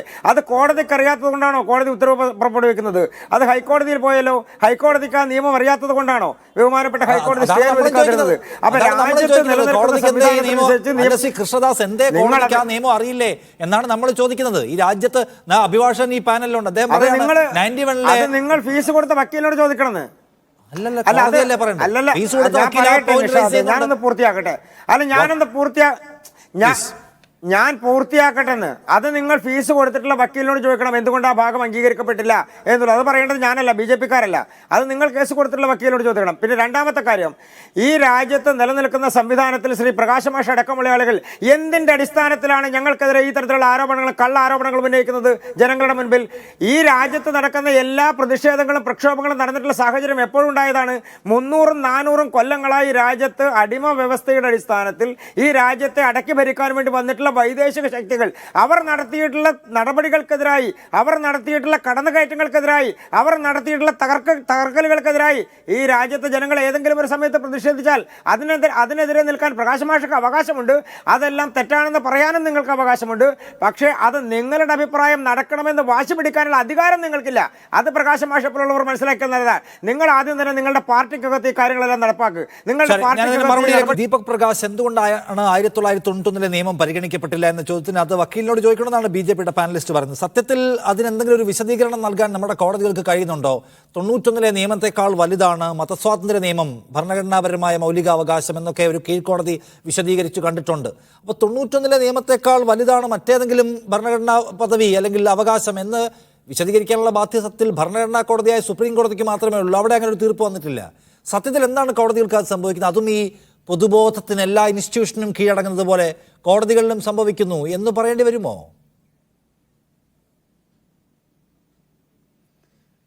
നമ്മളുടെ കോടതികളിൽ നടക്കുന്ന നിയമ നടപടികളുടെ ഒരു രീതി നമ്മൾ മനസ്സിലാക്കണം. ഇതൊരു സൂട്ടാണ്, സിവിൽ സൂട്ടാണ് അവിടെ ജില്ലാ കോടതിയിൽ വന്നിട്ടുള്ളത്. അവിടെ സിവിൽ കോടതിയിൽ രണ്ട് വിഭാഗങ്ങൾ തമ്മിലുള്ള തർക്കങ്ങൾ, രണ്ട് വാദങ്ങളും പരിഗണിച്ച് ചില ഇഷ്യൂസ് ഫ്രെയിം ചെയ്തുകൊണ്ട് അതിലൊരു ഫൈൻഡിങ് ആണ് ഉണ്ടാവുക. നേരെ മറിച്ച് ഇപ്പോൾ എന്നോട് ചോദിച്ച ചോദ്യത്തിന് ഉത്തരം, ഈ ഒരു വിഷയം പരിഗണിക്കേണ്ടത് ഭരണഘടനാ കോടതിയായിട്ടുള്ള ഹൈക്കോടതിയോ അല്ലെങ്കിൽ സുപ്രീം കോടതിയോ ആണ്. സുപ്രീം കോടതിയിൽ ഈ ഒരു ഇഷ്യൂ സ്പെസിഫിക് ആയിട്ട് ഈ കേസിൽ പരിഗണിച്ച് ഒരു തീരുമാനം ഉണ്ടായിട്ടില്ല എന്നുള്ളതാണ് എൻ്റെ വിശ്വാസം. പലപ്പോഴും നമ്മൾ നടത്തുന്ന നിയമ നടപടികളിലെ നൂലാമാലകളും ടെക്നിക്കൽ പ്രശ്നങ്ങളും കൊണ്ട് ഒരു തീരുമാനമെടുക്കുന്ന ചില പരിമിതികൾ ഉണ്ടാവാറുണ്ട്. ഈ കേസ്, ഈ ഒരു ആക്ട് ഞാൻ നേരത്തെ പറഞ്ഞത് വീണ്ടും റിപ്പീറ്റ് ചെയ്യുകയാണ്. ഈ ആക്ട് ഇന്ന് ഇന്ത്യയിൽ നിലനിൽക്കുന്ന ഒരു രീതിയിൽ അതിൻ്റെ സെക്ഷൻ 6 പ്രകാരം ആരെങ്കിലും അതിന് കോൺട്രിബ്യൂൻ ആയിക്കൊണ്ട് അത് ലംഘിച്ചുകൊണ്ട് ചെയ്താൽ 3 വർഷത്തോളം തടവും ഫൈനും, ഓൾസോ ഫൈൻ, അത് രണ്ടും ഉള്ള ഒരു കുറ്റമാണ് നിലനിൽക്കുന്നത്. ആ കുറ്റം ചെയ്യാനാണ് കോടതി ഇപ്പോൾ അനുവദിച്ചിട്ടുള്ളത്. ഈ കാര്യങ്ങൾ കോടതിയിലെ എത്തിച്ച് ഒരു തീരുമാനമുണ്ടാക്കാൻ കഴിഞ്ഞിട്ടുണ്ടോ എന്ന കാര്യം പരിശോധിക്കണം. ഞാൻ പല പ്രാവശ്യം നോക്കിയെങ്കിലും ഈ പറഞ്ഞ കോടതി ഉത്തരവുകളൊന്നും തന്നെ നമ്മൾ ഓൺലൈനിൽ അവൈലബിൾ അല്ല. ഈ കേസുകൾ നമുക്ക് അതിൻ്റെ കോപ്പി അല്ലാത്തതുകൊണ്ട് എന്താണ് അതിൻ്റെ ഫൈൻഡിങ് എന്ന് പരിശോധിക്കാതെ പറയാനും കഴിയുന്നൊരവസ്ഥയില്ല. നമ്മളുടെ ടീം ഒന്ന് പരിശോധിച്ചിരുന്നു, അതിലേക്ക് എത്താൻ വേണ്ടി പറ്റിയിട്ടില്ല. ഞാൻ വീണ്ടും പറയുന്നു, ഈ ടെക്നിക്കലായിട്ടുള്ള കാര്യങ്ങൾ കൊണ്ടാണ് ഒരു തീരുമാനം വരാതിരിക്കുന്നത്. ഈ കാര്യങ്ങൾ ചൂണ്ടിക്കാണിച്ചുകൊണ്ട് ഇത് കോടതിയെ ബോധ്യപ്പെടുത്താൽ ഇപ്പോൾ ഉണ്ടായിട്ടുള്ള രീതിയിലൊരു വിധി ഉണ്ടാകാനുള്ള സാധ്യത ഇല്ല എന്നാണ് ഞാൻ പറയുന്നത്. വേറൊരു കാര്യം എനിക്ക് സൂചിപ്പിക്കാനുള്ളത്, ഇത് മുസ്ലിം വിഭാഗവും ഹിന്ദു വിഭാഗവും തമ്മിലൊരു തർക്കമായി ഞാൻ കാണുന്നില്ല. ഇതിൽ അവർ തമ്മിൽ ഇത് പറഞ്ഞു തീർക്കേണ്ട വിഷയവുമല്ല.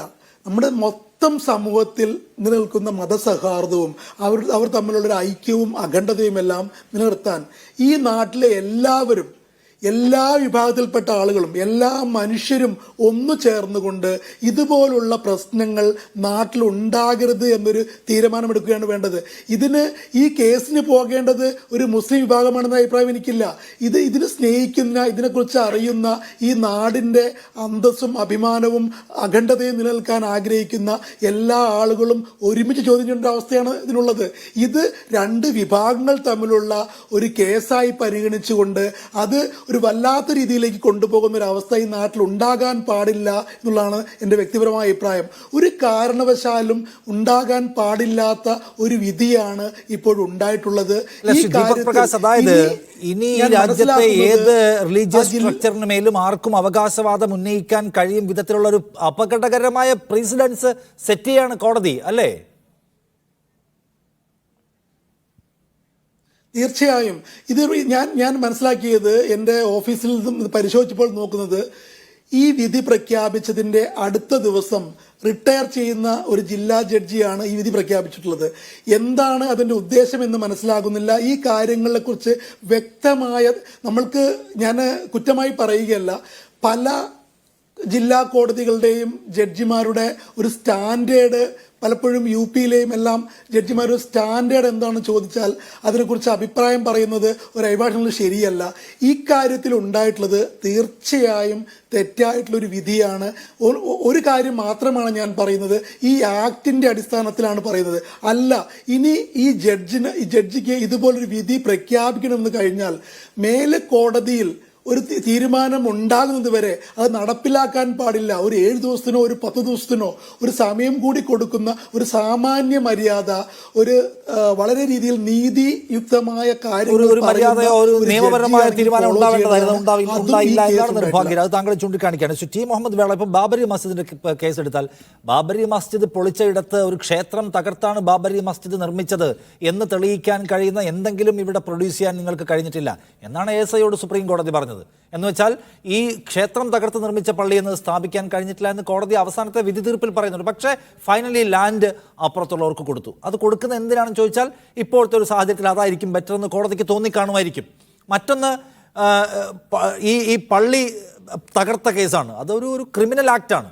അതിനകത്ത് പോലും ആരെയെങ്കിലും കുറ്റക്കാരെ കണ്ടെത്താനോ ശിക്ഷിക്കാനോ കഴിയാത്ത വിധം കോംപ്രമൈസ് മൂഡിലേക്ക് പോകുന്നത് കണ്ടു. സ്റ്റാറ്റസ് കോ നിലനിൽക്കെ ഈ പള്ളി പൊളിച്ചത് കോടതി അലക്ഷ്യ കേസാണെന്ന് പറഞ്ഞൊരു കോടതി അലക്ഷ്യ കേസ് കൊടുത്തിരുന്നു. അത് 30 വർഷം വെച്ച് വായിച്ചിട്ട് കോടതി അതെടുത്ത് കളഞ്ഞു. കാരണം എല്ലാം കഴിഞ്ഞല്ലോ, ഇനിയിപ്പോൾ അത് പരിഗണിക്കേണ്ടത്. അങ്ങനെ കോടതി ഈ ബാബരി മസ്ജിദിൻ്റെ കേസിൽ എടുത്തത് മുഴുവൻ നമുക്ക് കാണാൻ കഴിയുന്നത് വിചിത്രമായ നടപടികളാണ്. എന്ന് പറയുമ്പോൾ എന്താണോ ന്യായവും യാഥാർത്ഥ്യവും ധാർമ്മികതയും അതൊരു വശത്ത് നിൽക്കെ, ഇപ്പോഴത്തെ സോഷ്യൽ കണ്ടീഷനെ മാനിച്ചുകൊണ്ട് ചില നീക്കുപോക്കുകൾ ഉണ്ടാക്കുക എന്നതിലേക്ക് നമ്മുടെ കോടതികൾ കടക്കുന്നുണ്ട്. സോ അതിൻ്റെ ഒരു എക്സ്റ്റൻഷനായിട്ട് വേണമെങ്കിൽ ഈ 91 നിയമത്തെ അപ്രസക്തമാക്കിക്കൊണ്ട് നടത്തുന്ന ഈ വിധികളെ എടുക്കാമല്ലോ. സോ അതിനകത്ത് അങ്ങനെയാണെങ്കിൽ എന്ത് ഹോപ്പാണ് ഇനി ബാക്കിയുള്ളത്? നിഷാദേ, ഒരു അന്യായം നിരവധി അന്യായങ്ങളെ പ്രസവിക്കും. അതാണ് ഇവിടെ സംഭവിച്ചുകൊണ്ടിരിക്കുന്നത്. ബാബരി മസ്ജിദ് വിഷയത്തിലെ വിധി അന്യായമായിരുന്നു. ആ അന്യായം നിരവധി അന്യായങ്ങളെ ഒരുപക്ഷെ കോടതി പോലും, ആ വിധി പറഞ്ഞ കോടതി പോലും അങ്ങനെ പ്രതീക്ഷിച്ചിട്ടുണ്ടോ ഇല്ലേ എന്ന് എനിക്കറിയില്ല, പ്രതീക്ഷിച്ചാലും ഇല്ലെങ്കിലും നിരവധി അന്യായങ്ങളെ സൃഷ്ടിച്ചുകൊണ്ടിരിക്കുന്നു. ഇതിപ്പോൾ നമ്മളുടെ നാട്ടിലെ ഓരോ പള്ളിയുടെ കാര്യത്തിലേക്കും ഈ പ്രശ്നം വരാവുന്നതാണ്. അങ്ങനെയുള്ളൊരു അന്തരീക്ഷം രാജ്യത്ത് രൂപപ്പെട്ട് കഴിഞ്ഞു. അതുകൊണ്ടാണ് അന്യായങ്ങളെ അതിൻ്റെ തുടക്കത്തിൽ തന്നെ അന്യായമെന്ന് പറയുക, മനസ്സിലാക്കുക, അങ്ങനെ ചൂണ്ടിക്കാണിക്കുക. ഇപ്പോൾ കോടതി വിധിയാണ് എന്ന് പറയുന്നത് കൊണ്ട് മാത്രം കാര്യമില്ല. നീതിയെ ന്യായം വിഴുങ്ങായിക എന്ന് അയ്യപ്പണിക്കരുടെ കവിതയിൽ പറയുന്നുണ്ട്. ഒരു കാര്യം കോടതി പറഞ്ഞതാണോ എന്നതല്ല, അത് നീതിയാണോ എന്നതാണ് നമ്മൾ പരിഗണിക്കേണ്ട കാര്യം. ഗ്യാൻവാപ്പിയുടെ കാര്യത്തിൽ തന്നെ 93 വരെ അവിടെ ആരാധന നടന്നിരുന്നു എന്ന വളരെ തെറ്റായ ഒരു അവകാശവാദത്തെ അതിനെ ഗണ്ണിക്കാതെയാണ് ഇപ്പോൾ ഈ കാര്യങ്ങൾ നടന്നുകൊണ്ടിരിക്കുന്നത്. 93 വരെ അവിടെ ഒരു ആരാധനയും നടന്നിട്ടില്ല. അവിടെ നടന്നത് പള്ളിയുടെ നിലവറയിൽ ക്ഷേത്രോത്സവത്തിൻ്റെ കാര്യങ്ങളും സൂക്ഷിച്ചിരുന്നു എന്നതാണ്. പക്ഷേ ആ ഒരു സഹിഷ്ണുതാപൂർണമായ സമീപനത്തെ വരെ എതിർ സാക്ഷ്യമായിട്ട് ഉപയോഗിക്കുകയാണ്. BJP പ്രതിനിധി ഇവിടെ പറഞ്ഞ ഒരു കാര്യം വളരെ കൃത്യമാണ്. ഇത് അധിനിവേശത്തിനെതിരായ 1000 വർഷം നീണ്ടുനിന്ന അധിനിവേശത്തിനെതിരായ ഒരു പ്രതിക്രിയാ നടപടി അല്ലെങ്കിൽ പ്രതികാര നടപടി, പരിഹാര നടപടിയാണ് എന്ന ഒരു പ്രോജക്റ്റാണ്, പദ്ധതിയാണ് എന്നാണ് അദ്ദേഹം പറഞ്ഞത്. പക്ഷെ അവിടെ ഒരു ചോദ്യമുണ്ട്. അങ്ങനെയാണെങ്കിൽ ഈ രാജ്യത്ത് ഒന്നാമത് മനസ്സിലാക്കേണ്ടത് ഇവിടുത്തെ സുൽത്താനേറ്റ് ഭരണാധികാരികളായാലും മുസ്ലിം ഭരണാധികാരികളായാലും അവർ അധിനിവേശകരല്ല. കാരണം അവർ ഈ രാജ്യത്ത് വന്ന് അതിന് വരുന്നതിന് അതിൻ്റെ രാഷ്ട്രീയ പശ്ചാത്തലമുണ്ട്. അവർ ഈ രാജ്യത്ത് ജീവിച്ച്, ഈ രാജ്യക്കാരായി ജീവിച്ച് ഇവിടെ കോൺട്രിബ്യൂഷൻ നടത്തി ഇവിടെ മരിച്ചുപോയ മനുഷ്യരാണ്. അത് അധിനിവേശമല്ല. രണ്ടാമത്തത്, ഇനി അതെല്ലാം നമ്മൾ തുടച്ചു നീക്കും എന്നതാണ് സംഘപരിവാറിൻ്റെ പദ്ധതിയെങ്കിൽ അവർ വരുമ്പോൾ ഇവിടെ നിലവിലുണ്ടായിരുന്നത് ജാതി കോടതികളാണ്. അതിലെ വാദിയുടെയും പ്രതിയുടെയും ജാതി അടിസ്ഥാനത്തിൽ വിധിച്ചിരുന്ന കോടതികളിൽ നിന്ന് വ്യത്യസ്തമായി നീതിയുടെ മുമ്പിൽ എല്ലാവരും തുല്യരാണ്. അന്ന് ജലപരീക്ഷ, അഗ്നിപരീക്ഷ, ഇത്തരത്തിലുള്ള ശിക്ഷാ സമ്പ്രദായങ്ങൾ, ആളുകളുടെ അക്യൂസ്ഡായ ആളുടെ കൈ വെള്ളത്തിൽ, തിളച്ച വെള്ളത്തിലും എണ്ണയിലുമൊക്കെ മുക്കിയിട്ട് നിരപരാധിത്വം തെളിയിക്കുന്ന സമ്പ്രദായമുള്ള രാജ്യത്ത് നിയമത്തിൻ്റെ മുമ്പിൽ എല്ലാവരും തുല്യരാണെന്ന രീതിയിലുള്ള നിയമവ്യവസ്ഥ കൊണ്ടുവരുന്നത് അവരാണ്. ഈ രാജ്യത്ത് ഒരുപാട് ഡൽഹിയും ഹൈദരാബാദും അഹമ്മദാബാദും ഉൾപ്പെടെ ഇപ്പോൾ പേര് മാറ്റിയിട്ടുള്ള നഗരങ്ങൾ നിർമ്മിച്ചത് അവരാണ്. രാജ്യത്തെ പ്രധാനപ്പെട്ട റോഡുകൾ നിർമ്മിക്കുന്നത് അവരാണ്. അതൊക്കെ നമ്മൾ തുടച്ചു നീക്കും എന്നതാണോ സംഘപരിവാറിൻ്റെ പദ്ധതി എന്ന് വ്യക്തമാക്കപ്പെടേണ്ട ഒരു കാര്യമാണ്. അങ്ങനെ ഏത് പ്രാകൃതാവസ്ഥയിലേക്ക് തിരിച്ചു പോകുന്ന ഒരു പ്രോജക്റ്റായിരിക്കും അത്. ഈ രാജ്യത്ത് എന്തെല്ലാം അവർ കോൺട്രിബ്യൂട്ട്, താജ്മഹൽ, ഒരുപാട് ഈ ഡൽഹി എന്ന് പറയുന്ന നഗരം അത് നിർമ്മിച്ചത് അവരാണ്. ഈ രാജ്യത്തെ പ്രധാനപ്പെട്ട റോഡുകൾ ഇതെല്ലാം ഇല്ലാതാക്കിയിട്ട് ഇതെല്ലാം അധിനിവേശ പദ്ധതിയാണ് എന്ന് പറഞ്ഞ് ഇതിൽ നിന്നെല്ലാം തിരിച്ചു നടക്കുന്ന ഒരു കാര്യമാണോ സംഘപരിവാർ വിഭാവന ചെയ്യുന്നത് എന്നുകൂടി അവർ വ്യക്തമാക്കുന്നത് നല്ല കാര്യമായിരിക്കും. അപ്പോൾ ഇത് അന്യായം, അതിന് കോടതികൾ വരെ അതിനെ പ്രത്യക്ഷമായും പരോക്ഷമായും എൻഡോസ് ചെയ്തുകൊണ്ടിരിക്കുന്ന അവസ്ഥയാണ് രാജ്യത്തുള്ളത്. ഞാൻ നേരത്തെ പറഞ്ഞ കാര്യം തന്നെയാണ് ആവർത്തിച്ച് പറയുന്നത്. ഇങ്ങനെ ഒരു രാജ്യം നിലനിൽക്കില്ല എന്ന് പറയുന്നത് ഭൗതികമായ, കേവല ഭൗതികമായ കാരണങ്ങളാലല്ല, മറിച്ച് ഭൗതികമായ അടിസ്ഥാനങ്ങൾ മാത്രമല്ല ഒരു രാഷ്ട്രവും ഒരു സമൂഹവും നിലനിൽക്കുന്നത് എത്തിക്കലായ അടിസ്ഥാനങ്ങളിലാണ്. അതിന് ധാർമ്മികമായ ഒരു അടിസ്ഥാനം ഉണ്ടാവണം. ഒരു കലരൽ പ്രധാനപ്പെട്ടതാണ്. അല്ല ടി മുഹമ്മദ് വേളം. അപ്പം അതിനായിട്ട് സംസാരിക്കേണ്ട ബാധ്യത മുസ്ലിം കക്ഷികൾക്ക് മാത്രമല്ല, മറിച്ച് മതനിരപേക്ഷ ചേരിയുടെ ഭാഗമാണെന്ന് അവകാശപ്പെടുന്ന എല്ലാവർക്കും ഉണ്ട്. പക്ഷെ എല്ലാവരും സംസാരിക്കുന്നില്ലല്ലോ. പലരും അതിൽ ഇരട്ട നിലപാട് സ്വീകരിക്കുകയാണല്ലോ എന്ന പ്രശ്നം എം പ്രകാശൻ നേരത്തെ ചൂണ്ടിക്കാട്ടി. തീർച്ചയായും രാജ്യത്ത് കനത്ത മൗനം നിലനിൽക്കുന്നുണ്ട്. ആ മൗനം നിലനിൽക്കുന്നതിലൂടെ സംഭവിക്കുന്നത് ഇത് നോർമലൈസ് ചെയ്യപ്പെടുകയാണ്, ഇത് സാധാരണമായി തീരുകയാണ്. ഏത് കേരളത്തിലെ അല്ലെങ്കിൽ തമിഴ്നാട്ടിലെ അല്ലെങ്കിൽ ഉത്തരേന്ത്യയിലെ ഒരു പള്ളിയുടെ അടുത്തേക്ക് ഒരു ബുൾഡോസറുമായിട്ട് ഏതെങ്കിലും ഒരു സർക്കാർ ഏജൻസി വരുന്നു, സംഘപരിവാർ വരുന്നു, അത് തകർക്കുന്നു. അങ്ങനെ തകർത്താൽ അത് സ്വാഭാവികമാണല്ലോ. രാജ്യത്തിപ്പോൾ അങ്ങനെയാണല്ലോ. അതിനെക്കുറിച്ച് എന്താണ് ഇത്ര പറയാൻ എന്ന അവസ്ഥ രാജ്യത്ത് സൃഷ്ടിക്കപ്പെടുകയാണ്. ഇത് വളരെ നിർബന്ധമായും ബ്രേക്ക് ചെയ്യപ്പെടണം. ഇതിനെതിരെ പ്രതികരിക്കാൻ രാജ്യത്തെ മനസാക്ഷിയുള്ള എല്ലാ ആളുകളും സന്നദ്ധമാകണം. ഒരു നീതിയും ന്യായവുമില്ലാത്ത ഒരു രാജ്യത്ത് വർഷിപ്പ് പ്ലേസ് ആക്ട് നിലവിലുണ്ട്. ആക്ട് നിലവിലുണ്ടായിരിക്കും. ഇന്നലെ മഹാരാഷ്ട്രയിൽ ഒരു പള്ളി തകർക്കാൻ വേണ്ടി അവിടെയുള്ള അതോറിറ്റി രംഗത്ത് വന്നു. അവിടുത്തെ മുസ്ലിം വിശ്വാസികൾ രംഗത്ത് വന്നിട്ടാണ് അതിനെ പ്രതിരോധിക്കുന്നത്. യഥാർത്ഥത്തിൽ രംഗത്ത് വരേണ്ടത് മുസ്ലിം വിശ്വാസികൾ മാത്രമല്ല, എല്ലാ മനുഷ്യരും, മനസാക്ഷിയുള്ള മനുഷ്യര് രംഗത്ത് വന്ന് എല്ലാവരുടെയും ബാധ്യതയാണ്. എല്ലാ പാർട്ടികളും സംസാരിക്കുക എന്നത് പ്രധാനപ്പെട്ട കാര്യമാണെന്നാണ് സി എം പ്രകാശൻ. അതിനകത്ത് അത് ഉണ്ടാവുന്നില്ല എന്ന പ്രശ്നമുണ്ട്. ഹിന്ദുത്വ ദേശീയത എന്ന് പറയുന്ന സംഗതി രാജ്യത്തെ ആകമാനം വിഴുങ്ങിക്കഴിഞ്ഞാൽ, അതിദേശീയത എന്ന വാദം രാജ്യത്ത് ആകമാനം പ്രചാരം നേടിക്കഴിഞ്ഞാൽ പിന്നെ അതിനെതിരെ സംസാരിക്കുന്നതിന് ചില്ലറ ഗട്ട്സൊന്നും പോരാ. അപ്പോൾ സി പി എമ്മിന് വേണമെങ്കിൽ എന്ത് പൊസിഷനും എടുക്കാം. സി പി എം ഒരു ചുരുങ്ങിയ പ്രദേശത്ത് പ്രവർത്തിക്കുന്ന പാർട്ടിയല്ലേ.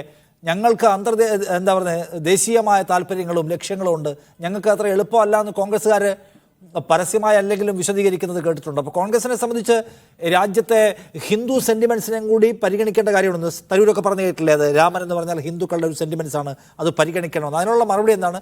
പിന്നെ ബി ജെ പിയുടെ പ്രതിനിധി മുസ്ലിം സ്നേഹം ഞങ്ങളെ പഠിപ്പിക്കേണ്ട എന്നൊക്കെ പറഞ്ഞു നിങ്ങളോട്.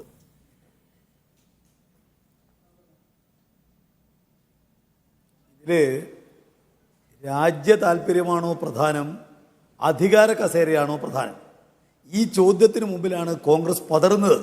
ഇപ്പോൾ തരൂർ പ്രസംഗിച്ച കാര്യം നിങ്ങളെല്ലാം കേട്ട് കാണും.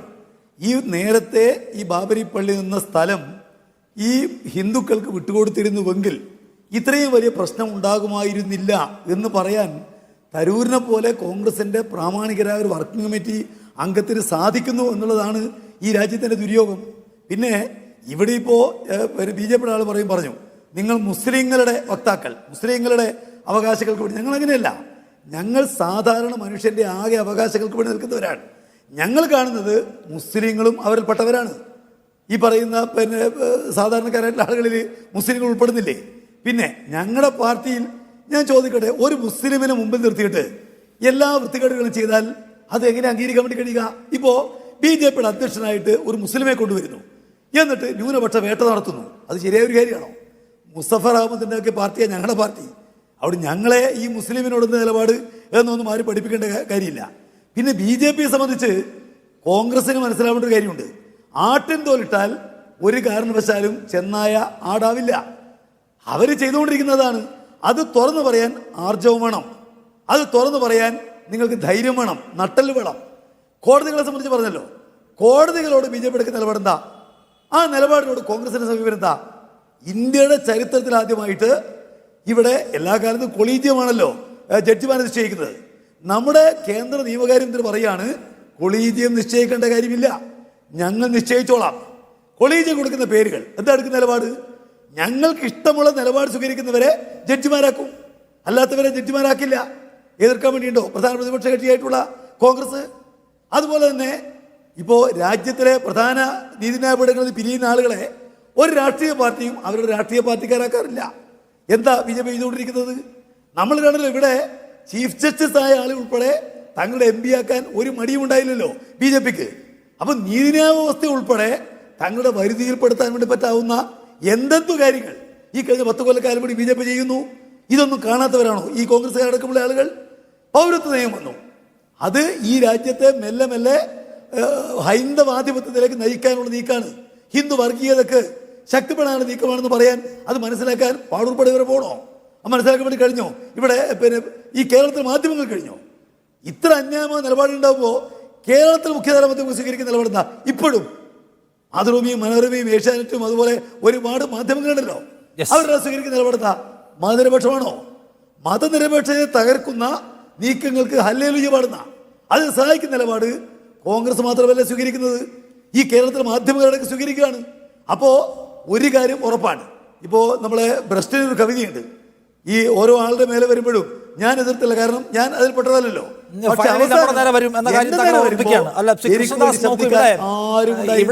ഇവിടെ താജ്മഹൽ കൂടി വേണമെന്ന് ആവശ്യപ്പെട്ടുകൊണ്ട് ഹിന്ദു മഹാസഭ രംഗത്തേക്ക് വന്നിരിക്കുകയാണ്. താജ്മഹൽ കിട്ടുന്നെങ്കിൽ കിട്ടട്ടെ എന്നാണോ ബി ജെ പിയുടെ നിലപാട്? നിഷാദെ, ബഹുമാനപ്പെട്ട ശ്രീ മുഹമ്മദ് സൂചിപ്പിക്കുന്നതും ശ്രീ പ്രകാശം മാഷ് സൂചിപ്പിക്കുന്നതുമായിട്ടുള്ള കാര്യം, അതിൽ രണ്ടും വൈരുദ്ധ്യങ്ങളുണ്ട്. ശ്രീ മുഹമ്മദിനോട് എനിക്ക് ഒരൊറ്റ കാര്യം, ശ്രീ നിഷാദ് ഇപ്പനോട് ചോദിച്ച അതേ ചോദ്യത്തിനോട് എനിക്ക് നിങ്ങളോട് രണ്ടുപേരോടും ചോദിക്കാനുള്ളത്, എവിടെയാണ് BJP ഏതെങ്കിലും ഒരു പള്ളിക്കെതിരെ ഒരു നിലപാട് സ്വീകരിച്ചുകൊണ്ട് അത് തകർക്കണം എന്ന് പറഞ്ഞത്? ഏത് ഘട്ടത്തിലാണ്? ഏതെങ്കിലും ഘട്ടത്തിലുണ്ടോ? അങ്ങനെ ഏതെങ്കിലും ഒരു അവസരം നിങ്ങൾക്ക് ചൂണ്ടിക്കാണിക്കാനുണ്ടോ? അങ്ങനെ ഉണ്ടെങ്കിൽ നിങ്ങൾ ആ പള്ളിയുടെ പേര് പറയൂ, നിങ്ങൾ ആ സ്ഥലത്തിൻ്റെ പേര് പറയൂ, ആ സംസ്ഥാനത്തിൻ്റെ പേര് പറയൂ. ശ്രീ പ്രകാശ് മാഷ് സൂചിപ്പിക്കുന്നത് അദ്ദേഹത്തിൻ്റെതായിട്ടുള്ള രാഷ്ട്രീയ അജണ്ടയുണ്ട്. അദ്ദേഹത്തിന് എന്തും പറയാം, നാക്കിന് എല്ലില്ല എന്ന് വെച്ച് എന്തും പറയാം, എന്തും പറയാനുള്ള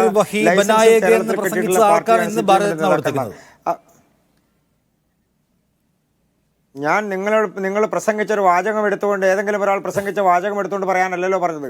എവിടെയെങ്കിലും നടപടി ഉണ്ടായിട്ടുണ്ടോ? അങ്ങനെയുള്ള നടപടിയുള്ള സ്ഥലം നിങ്ങൾ പറയേ.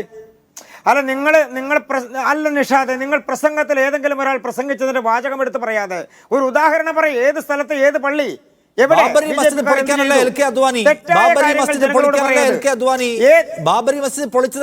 എൽ കെ അദ്വാനിയുടെ രഥയാത്ര ചെന്ന് നിന്നത്?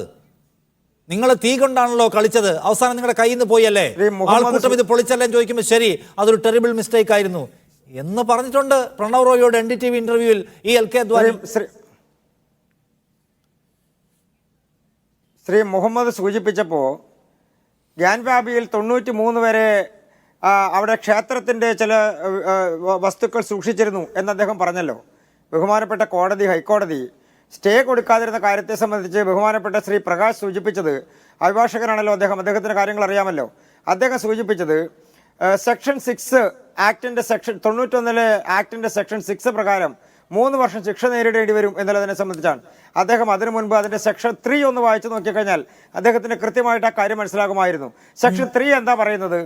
ഏതെങ്കിലും തരത്തിൽ മനഃപൂർവ്വമായി ആരെങ്കിലും ഏതെങ്കിലും ഒരു നടപടി ഒരു ആരാധനാലയം, ഞാനൊന്ന് പൂർത്തിയാക്കട്ടെ, ഏതെങ്കിലും ഒരു ആരാധനാലയത്തിനെതിരെ ചെയ്യുന്നു എന്നുള്ളതിനാണ്. അതല്ല മിസ്റ്റർ പ്രകാശ്, ഇത് ബഹുമാനപ്പെട്ട കോടതി അതുമായി ബന്ധപ്പെട്ടുകൊണ്ട് ഉത്തരവ് പുറപ്പെടുവിച്ചിരിക്കുന്നതാണ്. അതെന്തിൻ്റെ അടിസ്ഥാനത്തിലാണ്? ആർക്കിയോളജിക്കൽ സർവേ ഓഫ് ഇന്ത്യ കൊടുത്തിട്ടുള്ള റിപ്പോർട്ടിൻ്റെ അടിസ്ഥാനത്തിലാണ്. നിങ്ങൾ ഉദ്ദേശിക്കുന്ന പോലെ സെക്ഷൻ 6 എന്ന് പറഞ്ഞാൽ സെക്ഷൻ 3 ഇംപ്ലൈഡ് ആയിട്ടില്ലെങ്കിൽ ടൈറ്റിൽ മാറ്റാൻ കഴിയില്ല എന്നാണ് 91 നിയമം പറയുന്നത്. താങ്കളുടെ പോയിന്റ് എനിക്ക് മനസ്സിലായി. താങ്കളുടെ പോയിന്റ് റിപ്പോർട്ടിന്റെ അടിസ്ഥാനത്തിൽ അവിടെ പ്രാർത്ഥന നടത്താൻ മാത്രം അനുമതി കൊടുത്തിട്ടേ ഉള്ളൂ, അതിനപ്പുറത്തേക്ക് പോയിട്ടില്ലെന്നാണ്. പക്ഷെ നമുക്ക് അതുണ്ടാക്കുന്ന പ്രശ്നം നമുക്കറിയാം. എന്റെ സമയം കടന്നുപോയി, 2 മിനിറ്റ് എക്സീഡാണ്. എനിവേ താങ്കളുടെ പോയിന്റ് ക്ലിയർ ആണ്. ഒരു പ്രശ്നവുമില്ല. ശരി, താങ്ക് യു ശ്രീ കൃഷ്ണദാസ്, ഒപ്പം ശ്രീ എം പ്രകാശൻ, ശ്രീ ദീപക് പ്രകാശ്, ഒപ്പം ശ്രീ T. മുഹമ്മദ് വേളം ഈ ചർച്ചയിൽ പങ്കെടുത്തു.